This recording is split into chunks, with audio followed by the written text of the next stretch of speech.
හයි හයි palm පිටි කොත්තු වගේද ඉන්දියාප්ප කොත්තු. අද මං අරන් ආවේ සුපිරිම රසක් තියෙන ඉන්දියාප්ප කොත්තුවක් හදාගන්න රෙසිපි එකක්. මේක ඉතින් රසයි වගේම හදාගන්න වැඩි වෙලාවක් යන්නෙත් නැහැ. එන්නකෝ අපි මේක ටක් ගාලා හදාගන්න. ඉන්දියාප්ප නම් ඉතින් මං ගෙදරම තමයි තඹගත්තේ. ඔයාලත් ඉන්දියාප්ප ගෙදරම තඹලා ගන්නවා නම් කොත්තු හදන වෙලාවට ඉන්දියාප්ප හොඳට නිවිලා තියෙන්න ඕන. ඒ හින්දා ටිකක් කලින් තඹලා තියාගන්න. ඉන්දියාප්ප හදාගන්න වීඩියෝ එක මං කලින් ගෙනත් තියෙනවා. ඒක ඩිස්ක්‍රිප්ෂන් බොක්ස් එකේ දාලා තියන්නම්. ඉන්දියාප්ප මං ඉතින් මේ වගේ කෑලි වලට කඩාගත්තා. ඉන්දියාප්පයක් කෑලි දෙකකට වගේ තමයි කඩාගත්තේ.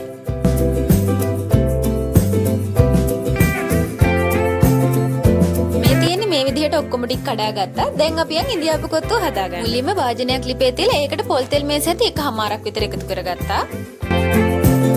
එක රත් වුණාම මම බිත්තර දෙකක් දාගන්නවා. මම බිත්තර තමයි මුලින්ම එකතු කරගත්තේ. දැන් බිත්තර කහමද එහෙම කැඩෙනකම් පොඩ්ඩක් කලවම් කරගන්න ඕන. ඊළඟට මේක ටිකක් මෙහෙම බැදෙන්න දෙනවා. මේක ඉතින් දැන් පොඩි වට ටිකක් කඩා ගන්න ඕන.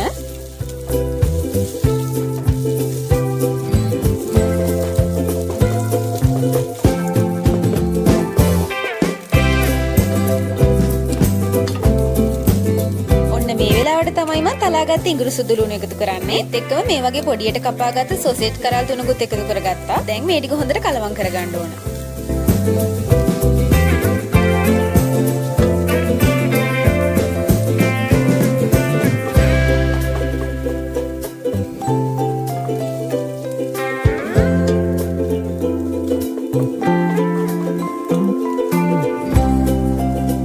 ඊළඟට චිකන් එකතු කරගන්න ඕන. නම් උයපු චිකන් තමයි පොඩියට කඩලා මේ වගේ එකතු කරගන්න. ඔයාලත් උයපු චිකන් එකතු කරගන්න ඕන මේ වගේ මුලින් එකතු කරගන්න. ඒකල හොඳට තෙලේ බැදෙන්න දෙන්න. එතකොට චිකන් කෑලි ටිකක් හොඳට හයියට එනවා. එහෙම නැත්නම් ඔයාලට බෙදපු චිකන් එකතු කරගන්නත් පුළුවන්. ඊළඟට කෑලි මිරිස් තේ හැඳි දෙකක් දාගෙන ආයෙත් හොඳට කලවම් කරගන්නවා.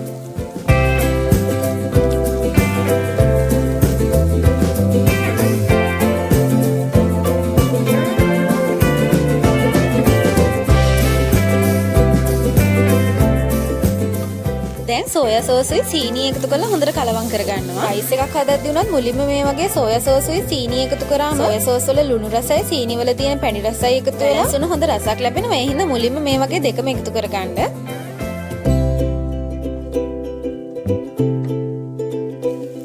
ඔන්න මේ වෙලාවට කරපිංචායි බීලුණුයි මාළු මිරිස් එකතු කරගන්නවා. මාළු මිරිස් කොටුවට වගේ මේ වගේ දිගටත් කපා ගත්තා. එතකොට ඒව හැපෙද්දි හොඳ රසක් එනවනේ. ඊළඟට කපාගත්ත කැරට් එකතු කරගන්නවා. කොත්තුවේ සැරගතිය ටිකක් වැඩි වෙන්න ඕන හින්දා මම නයි මිරිසුත් එකතු කරගත්තා. සැරකණ්ඩ අකමැති අය ඉන්නවනම් නයි මිරිස් එකතු කරගන්න එපා.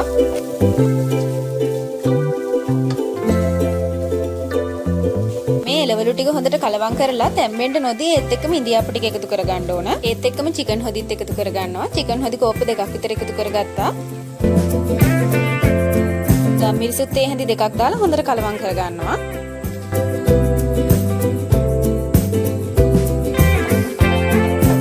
මං තාම ලුණු එකතු කරගත්තේ නෑ. ඊයප්ප තම්බද්දිත් අපි ලුණු දානවා. චිකන් හොද්දටත් ලුණු දාලානේ තියෙන්නේ. ඒ හින්දා මේ දේවල් හොඳට කලවම් කරලා අවසානයේදී රස බලලා මදි නම් විතරක් ලුණු එකතු කරගන්න ඕනේ. දැන් ඉතින් සාමාන්‍ය ගින්දරේ මේ දේවල් හොඳට කලවම් කරගන්න තමයි තියෙන්නේ.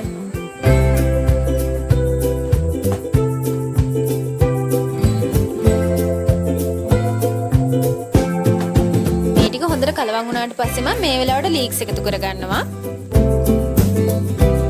ආයෙත් හොඳට කලවම් කරගන්න ඕන. මම ඔයාලට මුලින්ම කිව්වනේ ඉන්දියාප්ප කොත්තුවක් හදනකොට හොඳට නියුණු ඉන්දියාප්පම ගන්න කියලා. ඒ මොකද දන්නවද? නියුණුවෙම තියෙන ඉන්දියාප්ප වලට චිකන් හොදිත් දාලා අඩු ගින්දරේ හොඳට කලවම් කරනකොට ඉන්දියාප්ප බෙරි වෙලා වගේ වෙන්න බලනවා. ඒ හින්දායි මම එහෙම කිව්වේ. ඔයාලට පේනව නේද මේ ඉන්දියාප්ප කොත්තු එක හොඳට රැලි වෙන් වෙලා තියෙනවා.